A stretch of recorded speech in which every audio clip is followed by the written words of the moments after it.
rahasia di balik bacaan-bacaan dalam salat. Kenapa sangat penting kita mengetahui bacaan salat dari awal, dari takbir sampai salam? Karena kalau kita memahami setiap bacaan yang kita baca, baik ketika berdiri, maka ini bisa menambah kekhusyuan salat kita. Betapa banyak orang-orang yang sudah puluhan tahun mereka salat.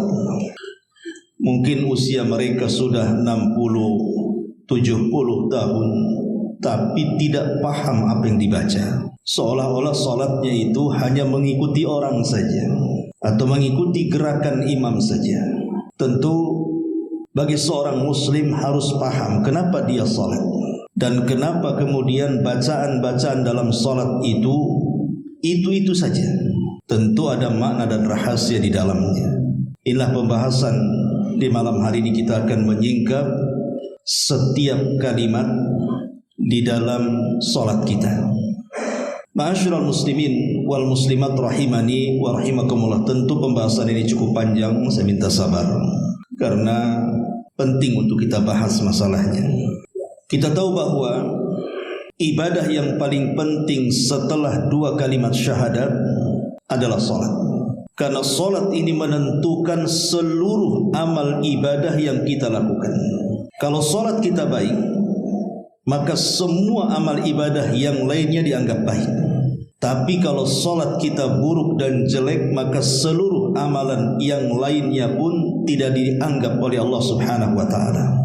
Dari sinilah maka salat menjadi awal yang pertama kali dihisab sebelum amal yang lainnya, karena dia yang menentukan. Kata Nabi SAW, awal ma yuhasabu bihil abdu yawmal qiyamati salatuhu, fa in saluhat salatuhu saluha sairu amalihi, wa in fasadat salatuhu fasada sairu amalihi. Sesungguhnya awal yang pertama kali dihisab di hadapan Allah adalah salat seorang hamba. Kalau salatnya baik, maka semua amal dianggap baik. Kalau salatnya buruk, maka semua amal dianggap buruk. Artinya kalaupun seseorang rajin berpuasa, rajin zakat dan sedekah, bolak baca Al-Quran, rajin bersilaturahim, maka amalan-amalan ini tidak akan dianggap oleh Allah Subhanahu wa taala kalau dia meninggalkan salat. Karena salat itu yang menentukan semuanya. Makanya kenapa kemudian salat itu dianggap tiang agama? Karena keberadaan tiang itu mengokohkan sebuah bangunan. Masjid ini bangunannya kokoh, lantai 2 dan 3 itu karena ada tiangnya. Coba tiangnya dirobohkan, apa tidak roboh masjid ini? Begitulah salat adalah tiang daripada agama. Selama tiang itu tegak, maka agama tegak. Tapi kalau tiang itu roboh, maka Islam pun ikut roboh bersama tiangnya. Tidak memperpanjang mukaddimah, kita mulai daripada takbir. Karena salat itu kan diawali dengan takbir, kalimat Allahu Akbar. Itu yang disebut dengan takbiratul ihram. Lalu apa makna takbir Allahu Akbar itu? Disebutkan oleh para ulama, di antaranya Al-Imam Ibnu Athir. Beliau mengatakan kalimat akbar itu ismu tafdhil, lafaz yang menunjukkan berlebihan. Diambil dari kalimat kabir dan di ismu tafdilkan menjadi akbar. Artinya al-azimu dzul kibriya.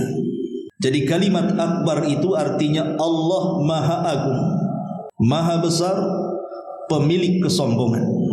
Makanya kenapa kemudian Nabi SAW mengatakan al-kibriya uridai wal azamatu izari.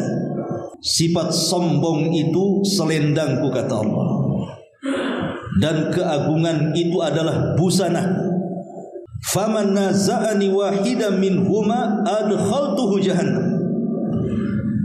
Maka siapapun yang merebut salah satu dari dua sifat itu, kulempar dia ke dalam jahannam. Karena yang berhak sombong itu hanya Allah. Tidak ada yang boleh sombong di antara makhluk-makhluknya. Makanya ada doa yang selalu dibaca Nabi SAW, Subhana dzil jabaruti wal malakuti wal kibriyai wal azamah. Maha suci Allah yang mempunyai keperkasaan, mempunyai kerajaan penuh, serta kesombongan dan keagungan. Jadi ketika kita katakan Allahu Akbar, berarti kita ini kecil di hadapan Allah. Nabi SAW ketika menceritakan tentang perbandingan langit dengan bumi, kata Nabi SAW, kalau kita datang ke padang pasir yang luasnya sejauh mata memandang itu, dan kita menggunakan cincin di jari tangan kita, lepas cincin itu, letakkan di tengah padang pasir. Cincin itu ibarat buminya, padang pasir itu ibarat langitnya. Begitulah kecilnya bumi di hadapan langit. Itu bumi. Macam mana kita dengan bumi? Makanya kalau kita naik pesawat gitu ya, baru beberapa kaki di permukaan lautan, kita lihat dari kaca pesawat itu ke bawah, lihat yang di bawah itu. Rumah yang sangat besar dilihat dari atas itu kecil sekali. Bahkan bandara yang sangat besar di atas pesawat itu kecil sekali. Semakin tinggi semakin kecil, semakin tinggi bahkan sampai tidak kelihatan. Macam mana kita yang di situ? Kita ini kecil dibandingkan bumi. Buminya saja dibandingkan langit kecil. Bahkan kalau seandainya langit digabungkan dengan bumi, kemudian dibandingkan besarnya dengan kursi Allah, maka Allah mengatakan wasi'at kursiyuhus samawati wal ardh. Kursinya Allah itu meliputi langit dan bumi. Sama dengan kita meletakkan cincin di tengah padang pasir. Langit dan buminya itu cincinnya, padang pasir itu kursinya. Dan kalau seandainya kita gabungkan kursi langit dan bumi dengan arsy Allah Subhanahu wa taala, makhluk yang pertama kali diciptakan, maka sama besarnya seperti cincin yang dilempar ke padang pasir. Kursi, langit, bumi itu cincinnya, arsy itu adalah padang pasirnya. Macam mana zat yang menciptakan itu semua? Allahu Akbar. Maka Allah lebih besar dibandingkan makhluknya. Makanya wajar keagungan dan kesombongan itu hanya milik Allah Subhanahu wa taala. Jadi ketika kita mengatakan Allahu Akbar, berarti kita kecil di hadapan Allah. Jangan merasa sombong. Kita sedang menghambakan diri dengan Allah Subhanahu wa taala. Makanya kalimat Allahu Akbar itu kalimat yang sangat agung. Dalam sebuah hadis yang bercerita tentang akhir zaman, nanti kaum muslimin di akhir zaman akan meruntuhkan sebuah negara besar yang namanya Romawi, di mana kerajaannya separuh di daratan dan separuh di lautan. Dengan apa meruntuhkan kerajaan Nasrani di akhir zaman? Hanya dengan ucapan takbir Allahu Akbar. Jadi ketika pasukan Al-Mahdil Muntadhar menyerang kota itu, tidak menggunakan senjata sama sekali, hanya dengan ucapan takbir Allahu Akbar yang pertama, maka sepertiga kerajaan runtuh. Takbir yang kedua, separuh kerajaan runtuh. Dan takbir yang ketiga, seluruh kerajaan runtuh. Itulah dahsyatnya kalimat Allahu Akbar. Ini bukan kalimat biasa Allahu Akbar itu, tapi kalimat pengagungan kita kepada Allah Subhanahu wa taala. Makanya takbir itu bagian daripada syiar salat. Bagaimana orang sebelum salat dia mengumandangkan azan. Dalam azan apa yang dimulakan? Lafadznya Allahu Akbar. Setelah azan ada qamat. Apa yang dimulai lafaz qamat itu? Allahu Akbar. Setelah qamat ada salat. Apa yang dimulai lafaz salat? Allahu Akbar. Jadi Allahu Akbar itu syiar dari syiar-syiar salat. Makanya takbir ini luar biasa kandungannya. Bahkan dipakai dalam beberapa masalah, beberapa perkara. Seperti umpamanya seseorang melihat hilal Ramadan. Di situ ada doanya kalau seandainya kita melihat bulan hilal dan besoknya masuk Ramadan. Apa lafaz yang diajarkan ketika kita melihat bulan besoknya Ramadan itu? Rasul mengatakan, bacalah Allahu Akbar Allahumma ahillahu alaina bil amni wal iman was salamati wal islam wat taufiq lima tuhibbu wa tarda rabbuna wa rabbukallah. Allahu akbar, telah tampak hilal kepada kami. Ya Allah, dengan melihat hilal ini berikan keamanan, berikan keimanan, berikan keselamatan, berikan keislaman, berikan taufik, supaya kita mendapatkan empat-empatnya. Bahkan ketika kita berada di 10 awal Dzulhijjah, dari tanggal 1 sampai tanggal 10, kita dianjurkan untuk banyak-banyak bertakbir. Sampai Ibnu Umar masuk ke pasar bertakbir sehingga menggema takbir satu pasar. Bahkan ketika hari Id, baik Idul Adha atau Idul Fitri, bergema takbir. Bahkan ketika perang, Nabi SAW memulakan dengan takbir Allahu Akbar, dan itu bisa menciutkan keberanian musuh.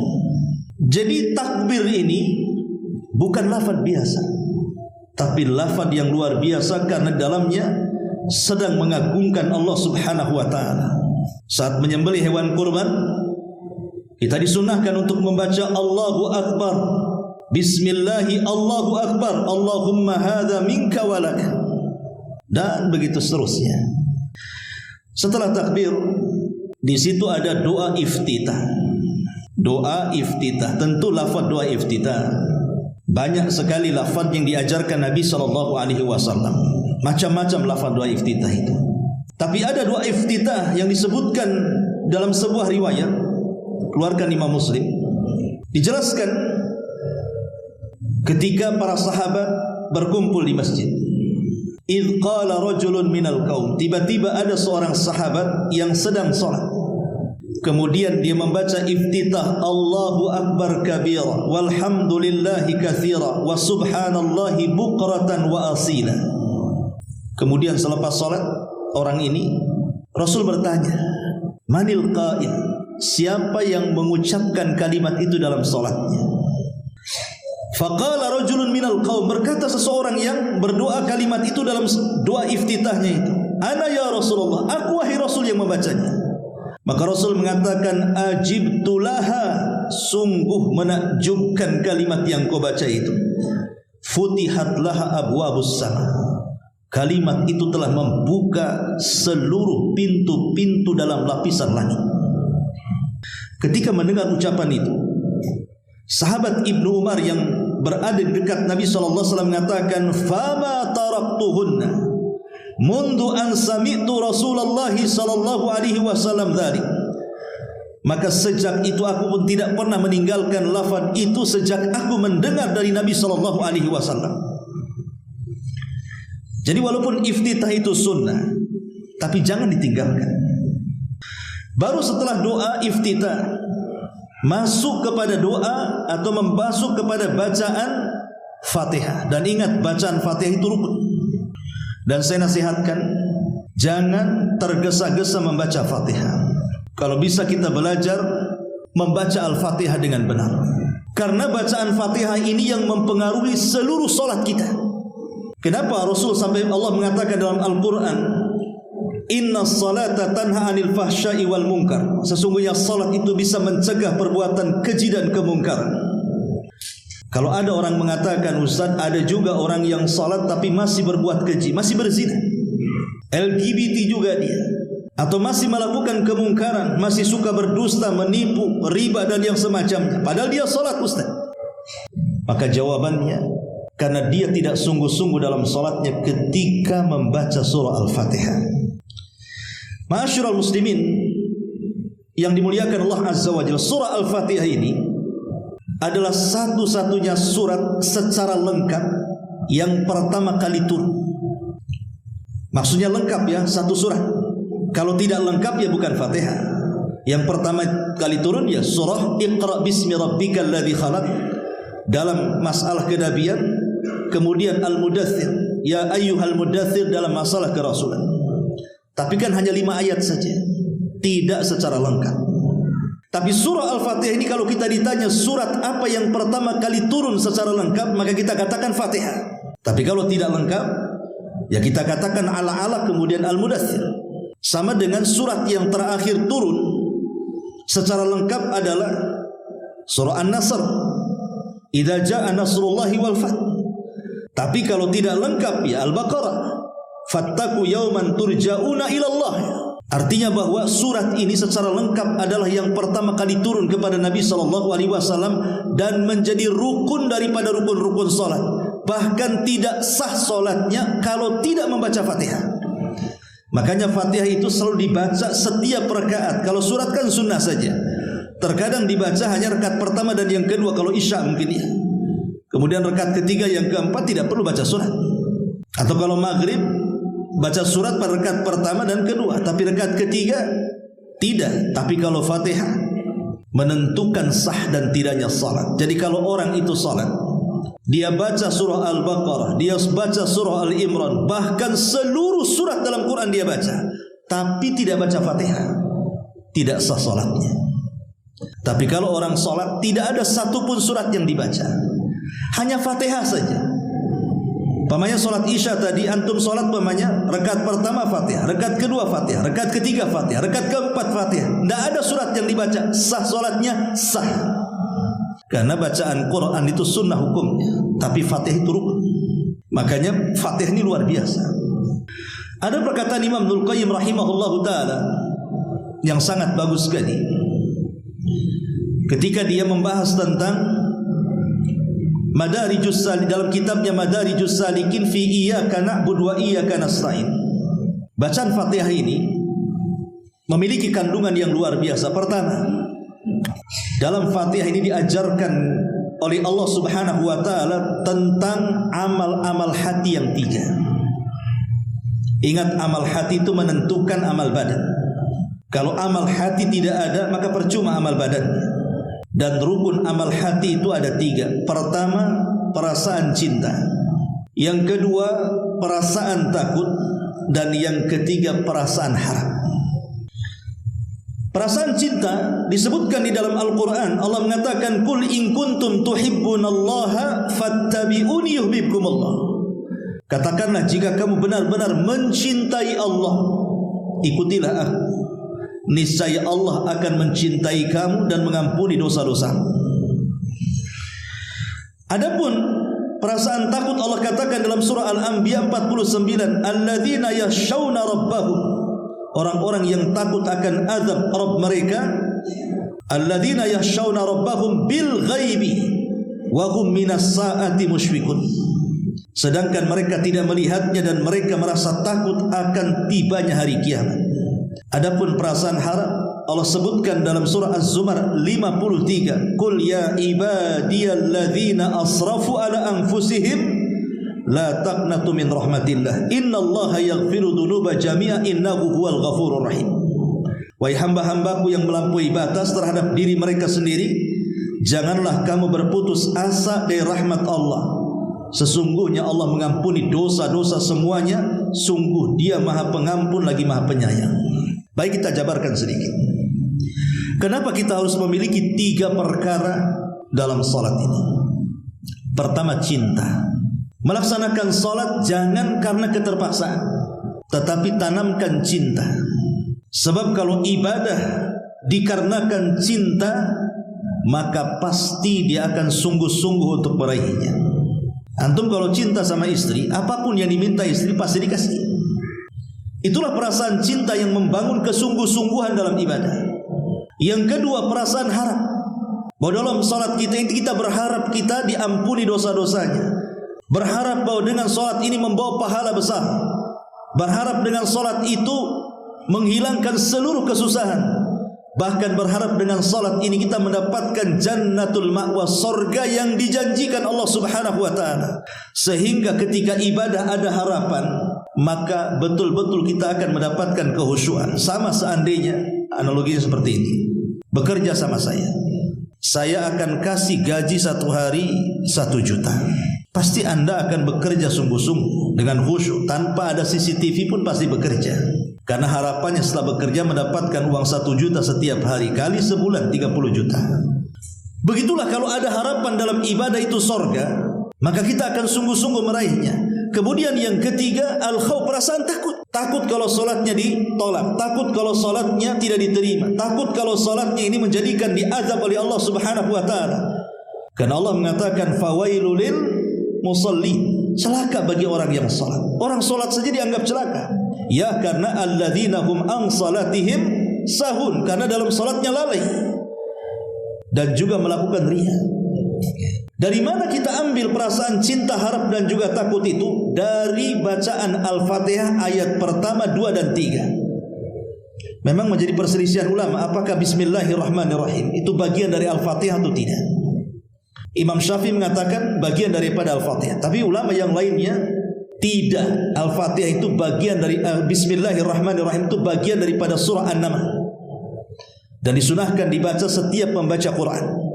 Tapi dia bukan bagian dari Al-Fatihah, karena Al-Fatihah dimulai dari kalimat Alhamdulillahi Rabbil Alamin. Kalimat Alhamdulillahi Rabbil Alamin, Alhamdu itu artinya pujian. Alhamdu, aku memuji. Siapa yang dipuji? Allah. Bahwa pujian itu hanya milik Allah Subhanahu wa ta'ala. Dan kalimat Alhamdulillah, kalimat pujian itu tidak mungkin kita memuji kecuali karena cinta.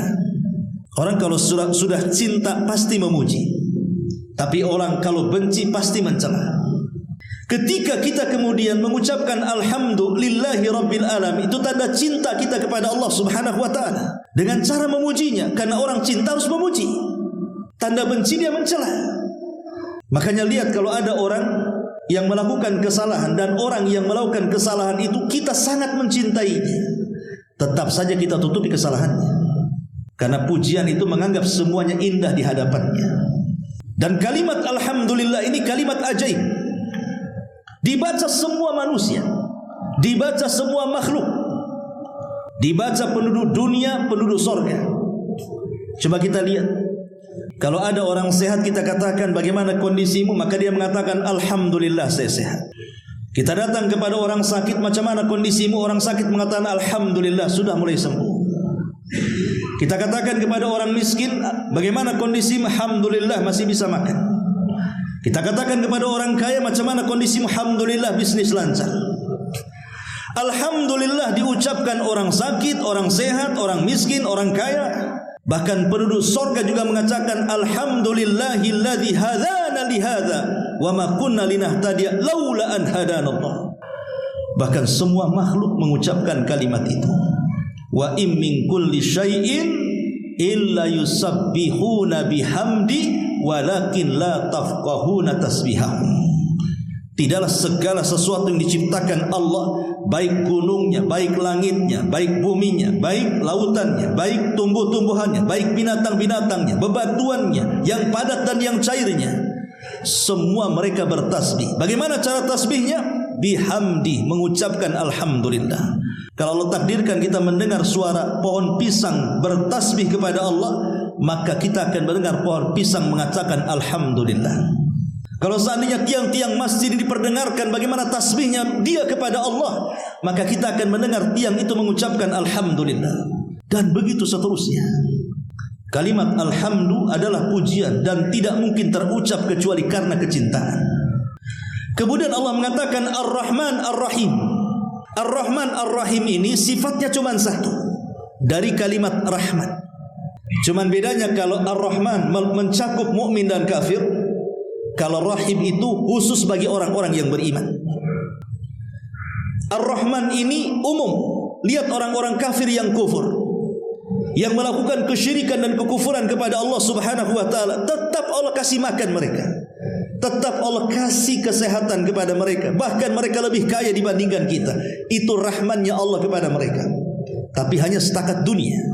Mereka tidak akan mendapatkan sampai ke akhirat rahmat Allah. Tapi kalau Rahim, maka itu sampai ke akhirat dan tidak diberikan kecuali orang-orang yang beriman. Lah rahmat Allah Subhanahu wa ta'ala itu kata lain daripada roja harapan, di mana kita mengharap kepada Allah Subhanahu wa ta'ala. Banyak orang yang melakukan dosa. Bahkan terkadang ada orang melakukan dosa dari lahir sampai dia mendekati ajalnya. Sebelum ajalnya bertobat kepada Allah Subhanahu wa ta'ala, Allah ampuni, Allah ampuni. Sebagaimana di zaman Nabi SAW ada seorang kakek usianya 100 tahun datang kepada Rasul, ya Muhammad, inni fa'altu dzamban 'aziman law wuzi'at ala ahli al-ardi la ahlakathum. Rasul, aku sudah banyak melakukan dosa. Kalau ku bagi-bagikan dosa kepada sebuah penduduk negeri, hancur mereka dengan dosaku. Halli fi dinika minat taubah. Apakah dalam agamamu ada tobat orang seperti aku di mana semua dosa sudah pernah kulakukan? Ya, 100 tahun melakukan berbuat dosa macam-macam. Kata Nabi SAW, ya, ucapkan kalimat syahadataini, asyhadu an la ilaha illallah wa anni rasulullah. Katakan ucapan tidak ada sembahan yang berhak disembah kecuali Allah dan aku adalah utusan Allah. Maka dia pun mengucapkan 2 kalimat syahadat dan Rasul bertakbir, Allahu Akbar, qad baddalakallahu sayyi'at al-hasanat. Allahu Akbar, Allah telah mengganti seluruh keburukanmu dengan kebaikan. Karena Islam menghapus dosa sebelum Islam. Itu namanya harapan. Kita masih ada harapan ampunan dari Allah Subhanahu wa taala karena Allah tersifati dengan sifat rahmat, kasih sayang, di mana kasih sayang Allah itu lebih mendahulukan dibandingkan kemurkaannya. Makanya kenapa pintu sorga 8, kenapa pintu neraka itu 7? Kenapa dilebihkan 1 pintu sorga? Untuk menunjukkan kasih sayang Allah itu lebih luas dibandingkan murkanya. Makanya rahmat Allah luas. Jangan sampai kita putus asa dengan rahmat Allah. Disitulah muncul harapan, raja. Kemudian yang ketiga, maliki yaumiddin. Dari kalimat ini timbul perasaan takut. Kalimat maliki yaumiddin ini diucapkan kapan? Ketika Allah Subhanahu wa taala menghancurkan alam semesta sehancur-hancurnya selama 40, entah 40 tahun, entah 40 bulan, entah 40 hari, wallahu a'lam. Karena Abu Hurairah hanya mengatakan di angka 40 antara tiupan trompet sangkakala Israfil yang pertama ke tiupan sangkakala Israfil yang kedua. Disitulah Allah hancurkan alam semesta. Ketika Allah hancurkan semua alam semesta, tidak ada orang yang hidup, semua mati. Kullu man 'alaiha fan. Semua yang ada binasa. Mau manusianya, mau jinnya, mau malaikatnya. Tidak ada yang hidup kecuali Allah Subhanahu wa taala. Disitulah Allah Subhanahu wa taala mengatakan, "Ainal mutakabbirun? Ainal jabbarun?" Di mana orang-orang yang sombong itu? Di mana orang-orang yang congkak itu? Tidak ada yang menjawab karena tidak ada makhluk yang hidup. Maka Allah Subhanahu wa taala jawab sendiri dengan mengatakan, Lillahil mulku. Milik Allah lah kekuasaan. Anal malik, sayalah raja, kata Allah. Sayalah raja. Lillahil wahidil qahar. Kekuasaan ini milik zat yang satu, itulah saya. Disitulah Allah mengatakan maliki yaumiddin. Dialah raja pada hari kebangkitan, pada hari kiamat.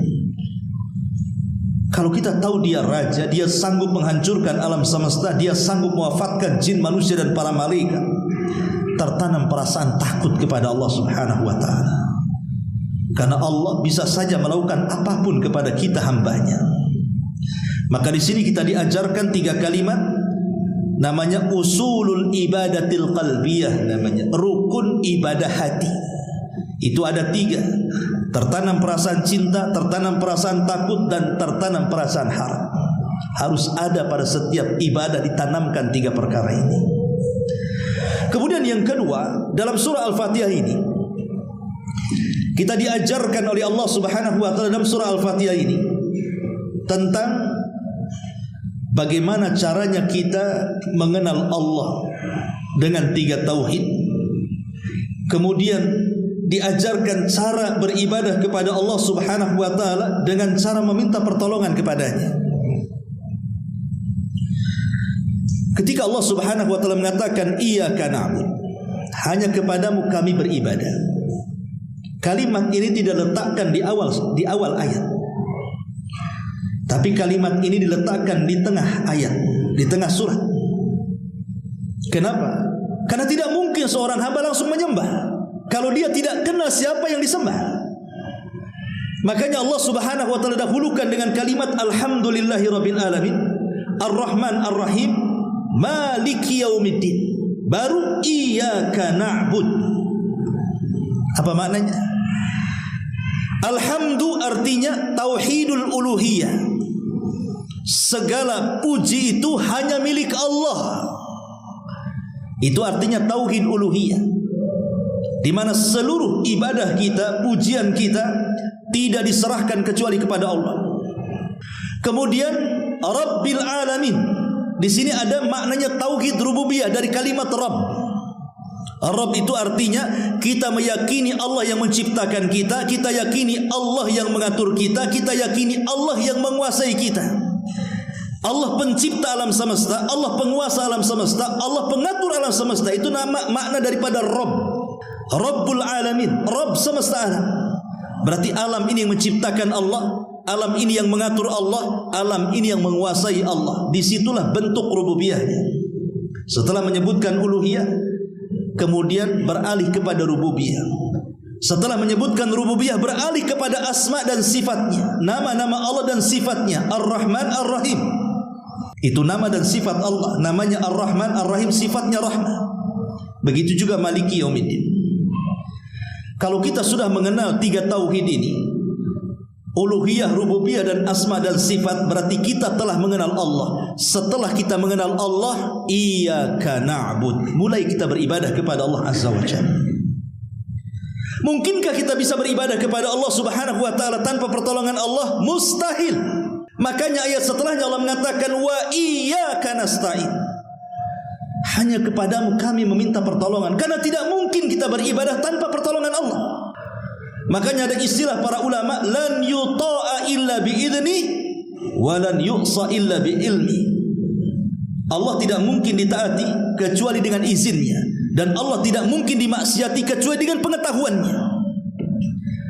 Ketika kita bangun dari tidur, apa doa yang diajarkan Nabi SAW? Alhamdulillahilladzi afani fi jasadi wa rudda alayya ruhi wa adhina li bidzikri. Itu salah satu doa yang diajarkan Nabi setelah bangun tidur. Ada juga ya, alhamdulillahilladzi ahyana ba'da ma amatana wa ilaihi nusyur. Itu yang masyhur. Tapi ada juga doa bangun tidur ini yang paling utama dibandingkan lafaz alhamdulillahilladzi ahyana ba'da ma amatana wa ilaihi nusyur. Apa itu? Alhamdulillahilladzi afani fi jasadi.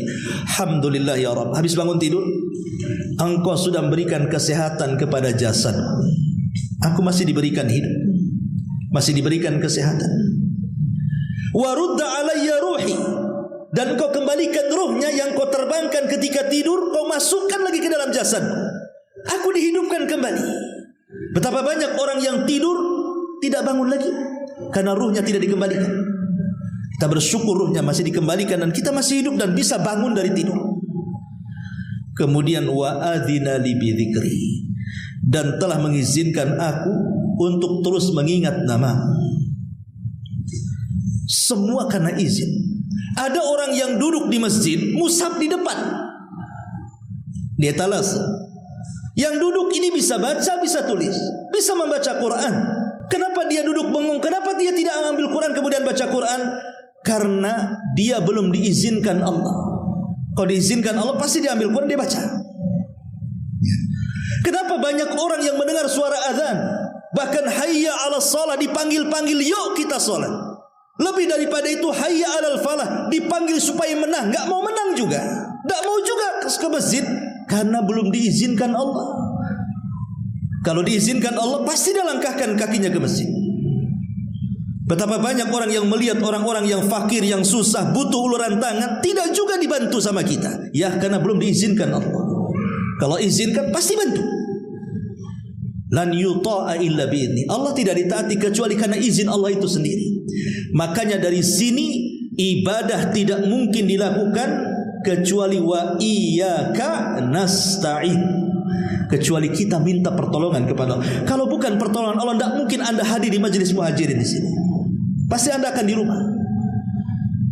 Mungkin habis ngaji, habis sholat tadi pergi, tapi Allah tolong untuk duduk di pengajian. Alhamdulillah, Allah masih tolong kita masih hadir duduk di pengajian, masih bisa sholat isya. Makanya dalam surah Fatihah diajarkan kepada kita apa? Bagaimana cara mengenal Rabbnya, kemudian beribadah kepadanya, dan minta kepada Allah pertolongan agar kita bisa beribadah kepada Allah Subhanahu wa ta'ala. Ini yang kedua. Yang ketiga, dalam surah Al-Fatihah kita diajarkan tentang meraih sebab hidayah. Hidayah ini mahal, harus kita cari, karena hidayah ini yang menuntun kita ke surga. Perhatikan di dalam surah Al-Fatihah, Alhamdulillahi Rabbil Alamin, Ar-Rahman Ar-Rahim, Maliki Yaumiddin, Iyyaka na'bud wa iyyaka nasta'in. Setelahnya, Ihdina, ya Allah berikan hidayah. Sebelum Allah katakan Ihdinas siratal mustaqim, Allah mulakan dengan kalimat Alhamdulillahi Rabbil Alamin, Ar-Rahman Ar-Rahim, Maliki Yaumiddin, Iyyaka na'budu wa iyyaka nasta'in. Dalam sebuah hadis yang dikeluarkan Imam Muslim, Nabi SAW mengatakan, qasamtus salata baini wa baina abdi nisfaini wa li abdi masal. Allah Subhanahu wa ta'ala berfirman dalam hadis qudsi, aku membagi salat antara aku dengan hambaku menjadi dua bagian, dan bagi hambaku apa yang dia minta pasti aku kabulkan. Jadi ketika kita membaca Al-Fatihah, ikhwatu fiddin yang dimuliakan Allah Azza wa Jalla, ibu bapak yang dimuliakan Allah Azza wa Jalla, Fatihah itu bentuk dialog kita dengan Allah sebenarnya. Jadi kalau anda ingin tahu, ketika membaca Fatihah itu bentuk dialog kita dengan, kita sedang berdialog dengan Allah sebenarnya. Karena setiap kalimat-kalimat dalam surah Al-Fatihah itu ada jawabannya. Makanya kenapa kemudian solat itu disebut munajat, bermunajat dengan Allah, berdialog dengan Allah, berjumpa dengan Allah. Alladzina yadhunnuna annahum mulaqu rabbihim. Ketika Allah mengatakan solat itu berat bagi orang-orang kecuali orang yang khusyuk. Siapa orang yang khusyuk? Orang-orang yang yakin ketika dia berjumpa dengan Allah. Dalam Quran seperti itu kan, alladzina yadhunnuna annahum mulaqu rabbihim. Orang yang yakin dia sedang bermunajat dengan Allah. Itulah perjumpaan kita di dunia dengan Allah itu dalam solat. Disitulah terjadi dialog kita dengan Allah. Kata Nabi SAW, idza qala al-abdu, kalau seorang hamba membaca Alhamdulillahi Rabbil Alamin, segala puji hanya milik Allah, maka Allah akan jawab, Hamidani abdi, hambaku telah memujiku. Kemudian kita membaca lagi Ar-Rahman Ar-Rahim, yang maha pengasih lagi maha penyayang. Apa jawaban Allah? Asna alayya abdi, hambaku sedang menyanjung-nyanjung aku. Apabila kita membaca Maliki Yaumiddin, penguasa hari pembalasan, maka Allah Subhanahu wa ta'ala akan menjawab, majadani abdi, hambaku sedang membesarkan dan mengagungkan diriku. Apabila kita mengatakan Iyyaka na'budu wa iyyaka nasta'in, maka Allah mengatakan hadza baini wa baina abdi wa li abdi masal. Ini hubungan aku dengan hambaku, dan semua permintaan hambaku pasti akan kukabulkan. Perhatikan di sini ada 5 perkara, dan 5-5-nya menjadikan sebab hidayah. Pertama alhamdu, yang kedua as-sana'u, yang ketiga al-majdu, yang keempat al-ubudiyatu, dan yang kelima ad-du'a. Pertama alhamdu. Allah Subhanahu wa ta'ala menjawab hamidani abdi, hambaku sedang memujiku. Pujilah Allah Subhanahu wa ta'ala. Jangan sampai mencela Allah Subhanahu wa ta'ala. Hidup kita harus senantiasa memuji. Alhamdulillah. Allah berikan nikmat, alhamdulillah. Nikmat banyak, alhamdulillah, bi nikmatihi tatimmus shalihat. Nikmat sedikit, alhamdulillah ala kulli hal. Kena musibah, alhamdulillah, Allah masih berikan nikmat kepada kita. Kemudian yang kedua as-sana, sanjungan dengan menyebut nama-namanya. Bukankah nama Allah itu banyak, 99 nama? Sanjunglah Allah dengan nama-nama itu. Kemudian setelah itu al-majdu, agungkan Allah. Jangan sampai kita merendahkan Allah Subhanahu wa ta'ala, besarkan Allah. Kemudian al-ubudiyah, iyyaka na'bud, jadikan hamba kerendahan kita di hadapan Allah. Jangan sombong di hadapan Allah. Kita ini hamba. kemudian berdoalah kepada Allah Azza wa Jalla. Itulah isti'anah wa iyyaka nasta'in. Kalau kita bisa mengumpulkan pujian, sanjungan, pengagungan kepada Allah, kemudian penghambaan kita kepada Allah, kemudian doa kita kepada Allah, maka muncullah kalimat ihdinas siratal mustaqim. Di situ muncul hidayah. Jadi sebab hidayah itu karena 5 perkara. Karena kita pandai memuji Allah, karena kita pandai menyanjung Allah, karena kita pandai mengagungkan Allah, karena kita pandai menghambakan diri kepada Allah, kemudian berdoa kepada Allah, muncul hidayah di situ. Ma'asyiral muslimin yang dimuliakan Allah Subhanahu wa taala. Bahkan dalam surah Al-Fatihah itu ada 3 kalimat yang luar biasa. Pertama rahmat, yang kedua hidayah, yang keempat, yang ketiga nikmat. Rahmat diambil dari kalimat Ar-Rahman Ar-Rahim, sifatnya rahmat. Hidayah diambil dari kalimat ihdinas siratal mustaqim, ihdina ya Allah berikan hidayah. Nikmat diambil dari kalimat alladzi an'amta alaihim. An'amta itu nikmat. Apa rahasia 3 kalimat rahmat, hidayah dan nikmat itu? Kalau kita balik, tidak mungkin orang diberikan nikmat kecuali diberikan hidayah. Tidak mungkin orang diberikan hidayah kecuali setelahnya diberikan rahmat. Sebab rahmat itulah orang dapat hidayah. Sebab dapat hidayah itulah orang diberikan nikmat. Jadi Al-Fatihah itu sebab mendatangkan nikmat. Karena ada rahmat, setelah itu ada hidayah, baru ada nikmat. Dan itulah Islam. Islam itulah semuanya. Ketika Allah mengatakan al-yauma akmaltu lakum dinakum wa atmamtu alaikum ni'mati wa raditu lakumul Islam madina. Pada hari ini kusempurnakan. Akmaltu, kusempurnakan. Apa agama? Islam. Kemudian ku sempurnakan lagi nikmatku untuk kalian. Maksudnya nikmat Islam. Wa raditu lakumul Islam madina, dan aku ridho Islam sebagai agama kalian. Di sini ada al-kamal, at-tamam, ar-ridha. Ada penyempurnaan Islam, ada penyempurnaan nikmat, dan ada redha kepada kita tentang Islam. Allah sempurnakan Islam, Allah jadikan nikmat Islam untuk kita, dan Allah redhoi Islam sebagai agama kita. Bicara tentang rahmat, hidayah dan nikmat dalam surah Al-Fatihah, Allah mengatakan rahmat, inna arsalnaka illa rahmatan lil alamin. Tidaklah kami utus wahai Muhammad untuk menyebarkan Islam kecuali engkau jadi rahmat di tengah-tengah manusia. Hidayah, Allah mengatakan faman yurid an yahdiyahu yasrah sadrahu lil Islam. Barang siapa yang dikehendaki Allah mendapatkan hidayah, Allah bukakan dadanya menerima Islam. Adapun nikmat, itulah Islam itu sendiri. Ma'asyiral muslimin yang dimuliakan Allah Subhanahu wa taala. Intinya bahwa surah Al-Fatihah ini surah ajaib kalau kita perhatikan. Kalau kita resapi, karena di dalamnya isinya doa yang porosnya di kalimat ihdinas siratal mustaqim. Ya Allah berikan hidayah. Jadi kalau kita mendapatkan hidayah dalam solat kita, tidak mungkin setelah solat dia melakukan maksiat. Mustahil. Orang sudah dapat hidayah. Tetapi ketika kemudian dalam solatnya dia belum mendapatkan hidayah, solatnya hanya semata-mata gerakan dan bacaan, tidak ada ruh di dalamnya. Itulah jawabannya. Kenapa orang solat kok masih zina? Kenapa orang solat masih dusta? Kenapa orang solat masih riba? Karena dia belum dapat hidayah dalam solatnya. Dia tidak sungguh-sungguh ketika mengatakan ihdinas siratal mustaqim. Ya Allah berikan hidayah. Makanya bacaan surah Al-Fatihah ini bukan bacaan biasa.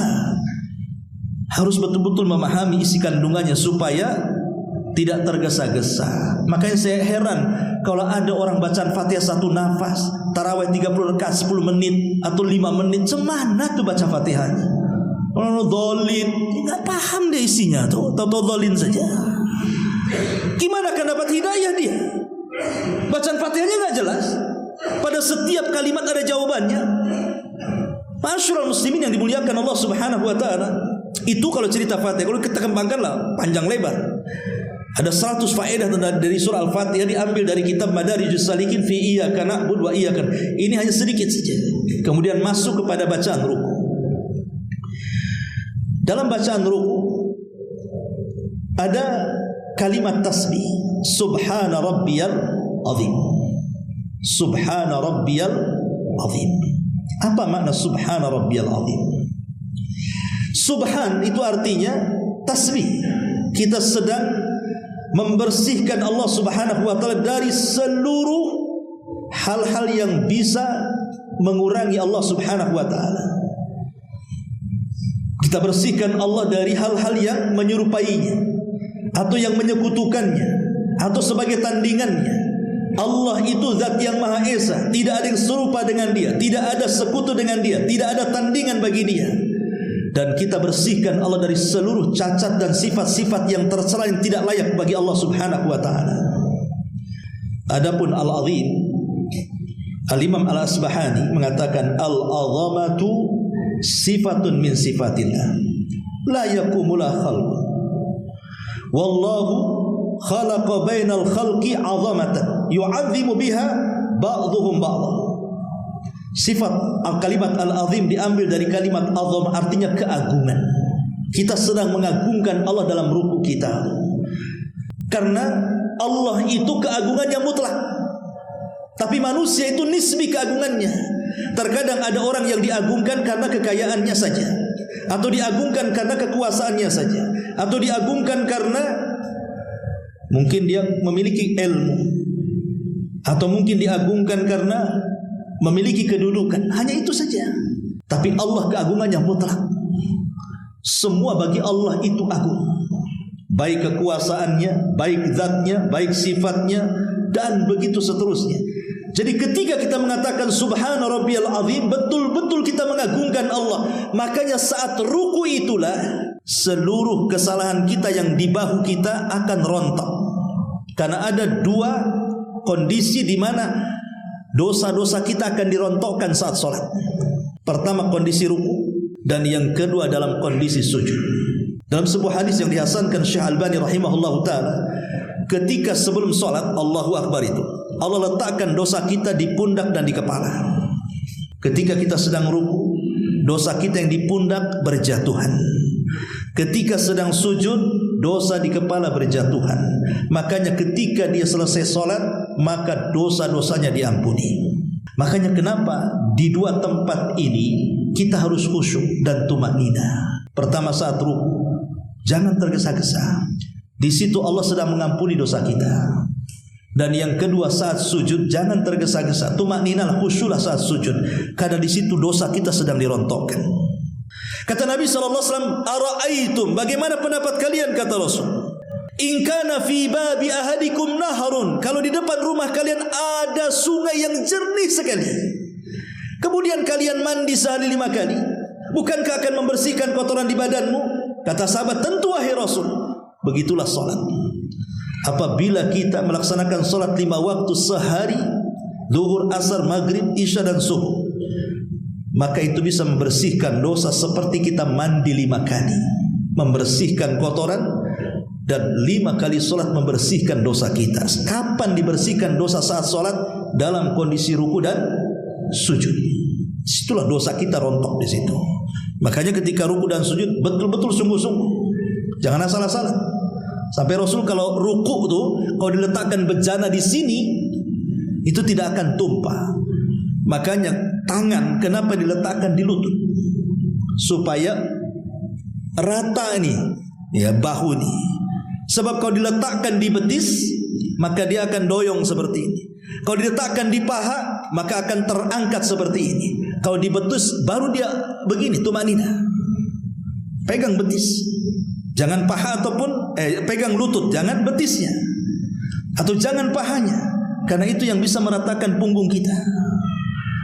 Begitu juga ketika sujud, jangan sampai kemudian sikut ini menempel di lambung. Itu sujudnya orang malas. Tapi jauhkan sikut ini dari lambung. Begini. Sampai kata Rasul, kalau ada anak kambing mansuk, bisa masuk dari sini, supaya kita tidak malas dalam sujud. Ma'asyiral muslimin yang dimuliakan Allah Subhanahu wa taala. Lah, kenapa kemudian setelah kita bangkit dari ruku ketika i'tidal itu, kenapa bacaannya sami Allahu liman hamidah? Sami Allahu liman hamidah. Sami Allah artinya Allah mendengar, hamidahu yang memujinya. Kenapa kalimat sami'a diletakkan setelah ruku saat i'tidal? Sami Allahu liman hamidah. Tadi saya sudah katakan bahwa solat itu ketika kita berdiri ada bacaan Fatihah di situ. Dan isi bacaan Fatihah itu adalah pujian-pujian kepada Allah. Kemudian doa-doa kita kepada Allah Subhanahu wa taala. Jadi seolah-olah ketika kita mengatakan Sami Allahu liman hamidah, Allah Maha mendengar. Ketika kita mengatakan alhamdu memuji Allah, Allah mendengar kita sedang memujinya. Ketika kita mengatakan Ar-Rahman Ar-Rahim, Allah mendengar ketika kita menyanjungnya. Ketika kita mengatakan Maliki Yaumiddin, kita sedang membesarkan Allah, Allah mendengarnya. Ketika kita mengatakan Iyyaka na'budu wa iyyaka nasta'in, berdoa di situ meminta isti'anah, Allah juga dengar. Ketika kita katakan Ihdinas siratal mustaqim, ya Allah berikan hidayah, Allah dengar dan Allah kabulkan. Sami Allahu liman hamidah. Doa harus yakin bahwa bacaan Fatihah kita ini itu kan ada dua bagian, untuk Allah dan untuk hambanya. Untuk Allah itu maksudnya 3 ayat pertama. Makanya kenapa dalam mazhab Syafi'i, membaca Fatihah itu rukun dan harus dibaca kapanpun, walaupun imamnya jahar, imamnya umpamanya maghrib, isya, subuh itu kan dikeraskan, tetap makmum baca Fatihah. Itu mazhab Syafi'i. Tapi mazhab yang lain tidak. Kalau dalam bacaan keras seperti mazhab Hambali mengatakan cukup mendengarkan imam saja, kecuali di solat-solat yang tidak dikeraskan, zuhur dan asar.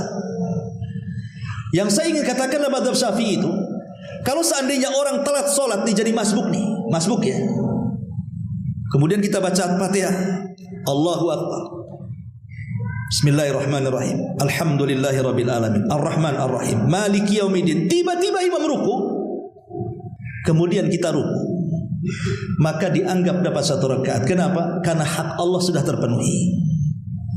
Sebab Iyyaka na'budu wa iyyaka nasta'in, Ihdinas siratal mustaqim, siratal ladzina an'amta 'alaihim ghairil maghdubi 'alaihim waladdallin. Ini hak hamba. Hak Allah itu cuma 3 ayat pertama saja. Alhamdulillahirabbil alamin, Ar-Rahman Ar-Rahim, Maliki Yaumiddin. Sampai di sini hak Allah. Jadi kalau ada orang masbuk baru 3 ayat di sini, berarti sudah dapat 1 rakaat. Tapi kalau baru alhamdulillah kemudian ruku, dalam mazhab Syafi'i tidak mendapatkan 1 rakaat. Tapi kalau mazhab yang lain, yang penting dapat ruku, dapat 1 rakaat kan gitu ya. Itu masalah fikih lah, kita nggak usah bahas.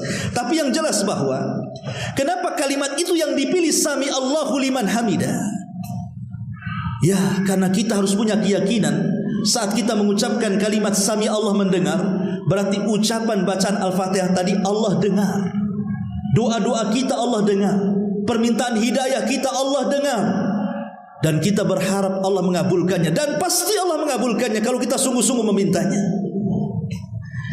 Sami Allahu liman hamidah, Rabbana walakal hamd. Kemudian sujud, Subhana rabbiyal a'la. Maha suci Allah yang maha tinggi zatnya karena dia berada di atas semua makhluknya.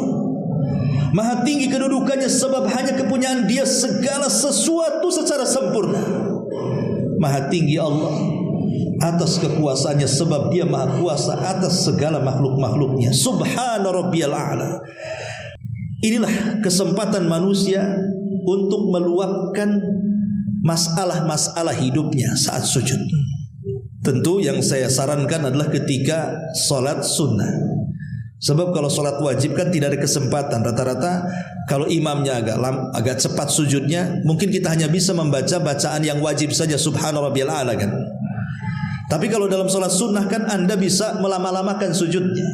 Kita baca Subhana rabbiyal a'la 3 kali. Setelah itu berdoalah sesuka kita.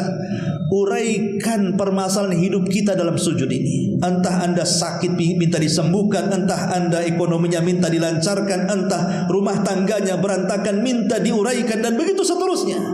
Adukan masalah kita saat sujud itu. Karena Rasul mengatakan kemuliaan salat seseorang itu di waktu sujud. Kenapa? Karena tanah itu tempat yang rendah, tempat diinjaknya oleh kaki kita. Tiba-tiba kepala yang terhormat dalam badan manusia, dalam badan manusia itu yang paling terhormat kepala. Tempat yang paling terhormat diletakkan di tempat yang paling hina yang dipijak manusia. Untuk menunjukkan apa? Kehinaan kita di hadapan Allah. Bahwa kita ini hamba, harus menghinakan diri kepada Allah. Kita sujud. Makanya itu bentuk penghambaan yang sempurna saat sujud itu. Disitulah kenapa Rasul mengatakan fajtahidu fid du'a. Sungguh-sungguh dalam berdoa di situ. Hampir-hampir tidak ada doa yang ditolak saat sujud itu. Maka kalau seandainya Anda ada masalah banyak sekali, cobalah ketika sholat sunnah, sujud yang lama, setelah membaca Subhana Rabbiyal A'la, adukan masalah Anda ini kepada Allah Subhanahu wa ta'ala. Terutama dalam sholat tahajud. Saya yakin dan percaya semua permasalahan bisa diuraikan dengan sholat. Bukankah Hudzaifah ibnul Yaman yang mengatakan, kana Nabiyyu sallallahu alaihi wasallam idza fazi'ahu amrun idza hazabahu amrun fazi'a ila shalah. Rasul itu kalau ada masalah besar dalam hidupnya, tidak bisa keluar dari masalah itu, maka Nabi sallallahu alaihi wasallam langsung sholat. Dan sholat itu yang menguraikan masalah. Kapan itu? Saat sujud tuh. Kita meminta kepada Allah Azza wa Jalla. Ya tentu dalam sholat sunnah ya. Kalau sholat wajib kan tergantung, kalau imamnya lama ya mungkinlah bisa ada kesempatan kan. Tapi kan kita harus mengikuti imam. Nggak bisa imamnya sudah bangkit dari sujud, kita sujud terus sampai selesai baru kemudian bangkit dari sujud. Ya nggak sah sholatnya. Ya. Intinya bahwa inilah kalimat dalam sholat. Kemudian ada tasyahud awal dan ada tasyahud akhir. Ada yang mengatakan sama bacaan tasyahud awal dan akhir, ada yang mengatakan tidak sama. Tasyahud awal itu sampai kepada syahadat saja. Seperti yang difatwakan oleh Syekh Shalih Fauzan hafizahullah taala, dia mengatakan tasyahud yang pertama itu sampai syahadat saja. At-tahiyyatu lillahi was-salawatu wat-thayyibat. Assalamu alayka ayuhan nabi. Assalamu alayna wa ala ibadi kasalihin. Kemudian asyhadu an la ilaha illallah wa asyhadu anna Muhammad Rasulullah. Sampai di sini saja. Tapi Syekh Albani rahimahullah ta'ala mengatakan bacaan tasyahud awal dengan akhir sama saja. Tapi saya cenderung kepada pendapat Syekh Shalih Fauzan bahwa tasyahud pertama sampai syahadat saja, kemudian bangkit ke rakaat yang berikutnya. Lah tasyahud yang terakhir ini Nabi SAW mengajarkan kepada kita tentang at-tahiyyat. At-tahiyyatu lillah. Apa makna at-tahiyyat itu? Ada yang mengatakan tahiyat itu artinya al-mulku, kekuasaan. Ketika disebut at-tahiyyatu lillah, kekuasaan ini hanya milik Allah. Ada yang mengatakan as-salam, keselamatan ini hanya milik Allah. Ada yang mengatakan al-azamah, keagungan. At-tahiyyatu keagungan semua milik Allah. Ada yang mengatakan al-baqa, kekekalan itu hanya milik Allah. Jadi mana tahiyat itu macam-macam. Jadi seolah-olah ketika kita mengatakan at-tahiyyatu lillah, kita katakan semua kerajaan, semua keselamatan, semua keagungan, semua kekekalan hanya milik Allah. Was-salawat, dan salat-salat yang 5 waktu itu juga tidak boleh ditujukan kepada selain Allah, harus ditujukan kepada Allah. Qul innas salati wa nusuki wa mahyaya wa mamati lillahi rabbil alamin. Katakan salatku, penyembelihanku, bahkan hidupku dan matiku kuserahkan kepada Allah. Was-salawat wat-thayyibat. Thayyibat itu artinya amal saleh, ya. Baik amalan badan kita atau amalan lisan kita, maka kita serahkan kepada Allah Subhanahu wa taala. Jadi tahiyat itu milik Allah, salat itu milik Allah, amal saleh itu milik Allah. Seolah-olah kalimat itu menandakan pentauhidan kita kepada Allah. Kita sedang mentauhidkan Allah di situ.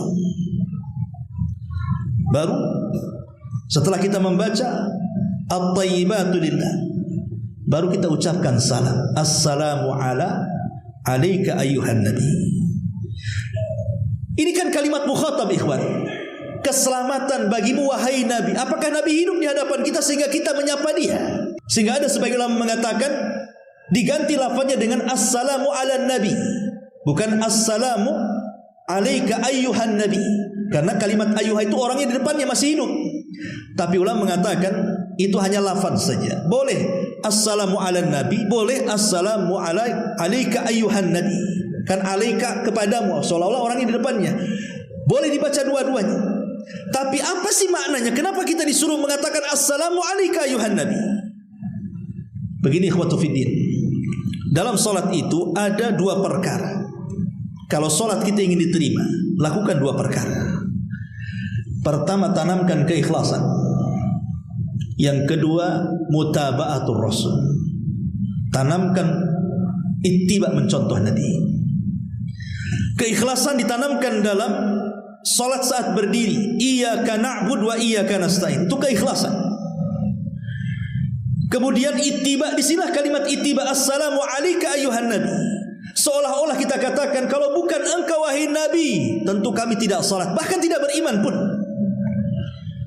Kalau bukan engkau wahai Nabi, tentu kami tidak mungkin mampu beribadah kepada Allah Subhanahu wa taala.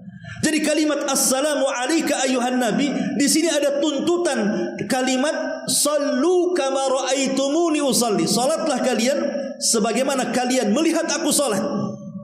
Kita diingatkan dengan Nabi bahwa salat kita ini adalah berkat Nabi, diutus oleh Allah kepada kita, diajarkanlah salat kepada kita. Maka jangan sampai kita melakukan gerakan bacaan salat yang di luar dari tuntunan Nabi SAW. Karena kalau bukan karena Allah kemudian Nabi kita, tentu kita tidak mengenal salat. Kita mengenal salat itu karena Nabi kita. Ma'asyiral muslimin yang dimuliakan Allah Azza wa Jalla, baru kita doakan kepada diri sendiri. Assalamu alayka ayyuhan nabi wa ala ibadikas salihin. Kitalah hamba-hamba Allah yang saleh. Minta kepada Allah agar kita menjadi hamba yang saleh, supaya ketika selesai solat kita tidak melakukan perbuatan keji dan kemungkaran. Baru setelah itu kita mengucapkan syahadat. Syahadat itulah persaksian kita yang menjadikan kita selamat dunia akhirat. Kalimatul la ilaha illallah, kalimat penyelamat. La ilaha illallah itu kalimat yang pertama diwajibkan untuk diucapkan oleh hamba, dan yang terakhir kalimat yang diwajibkan untuk hamba. Rasul mengatakan, lakinu mautakum bila ilaha illallah. Ejahkan orang yang sedang sakaratul maut dengan kalimat la ilaha. Kenapa? Ingat ikhwan, fitnah yang paling besar setelah fitnah rahim. Maksudnya kalau kita dalam janin kita, insya Allah masih tidak akan diganggu setan. Kenapa bayi itu disebut janin itu dalam rahim? Apa sih rahim itu? Kenapa diambil dari kalimat rahim? Rahim ibu kita. Rahim itu diambil dari rahmat. Artinya bayi itu kalau masih dalam perut itu masih mendapatkan rahmat Allah. Makanya dia itu diberikan makan, diberikan minum, diberikan nyawa, diberikan oksigen. Tidak mati padahal dalam rahim loh ya. Tidak ada yang antar makanan, tapi dihidupkan 9 bulan karena rahmat, maka disebut rahim. Tapi kalau sudah brojol, rahmat sudah enggak ada. Dia akan diberikan berbagai macam fitnah-fitnah.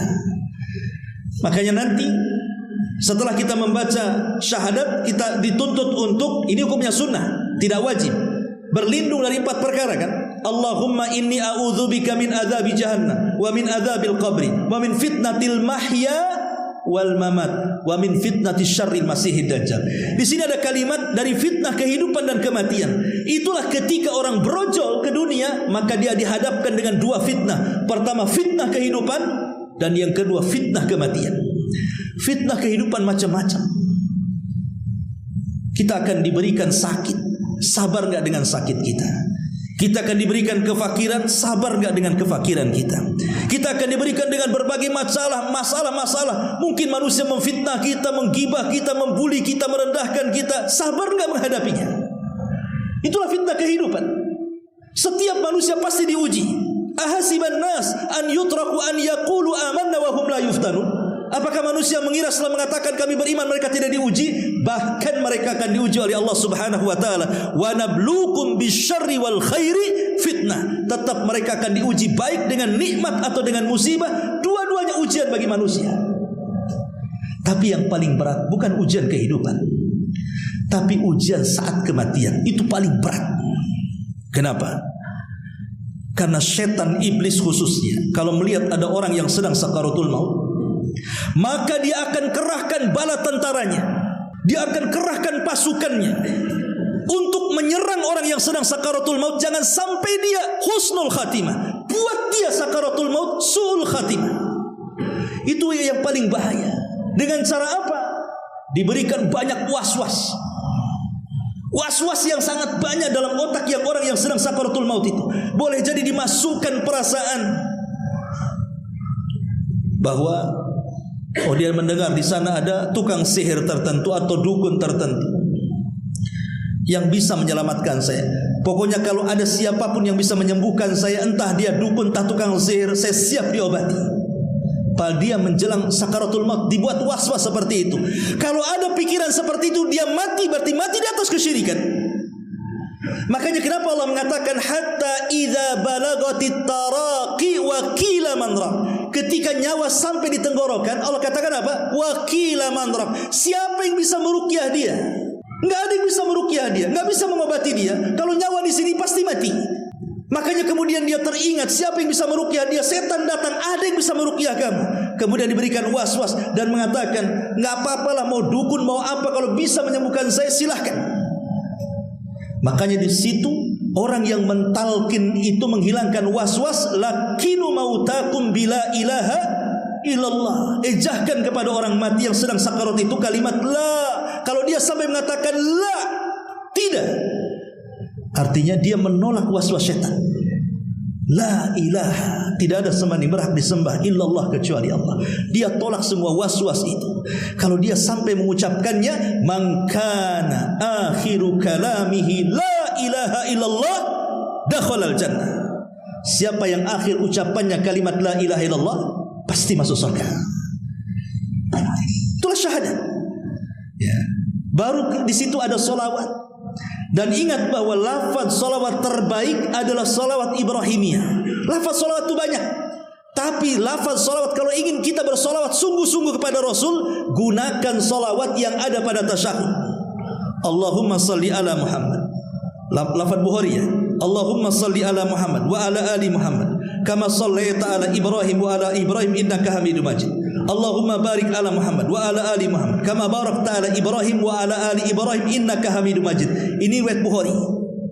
Tapi riwayat-riwayat yang lain bermacam-macam. Ya. Kalau kita ingin bersolawat, dan itulah solawat terbaik, bacalah solawat dalam tasyahud. Dan salawat itu artinya kita meminta kepada Allah, ya Allah, pujilah Nabi kita Muhammad itu di hadapan makhluk malaikat yang ada di langit sana.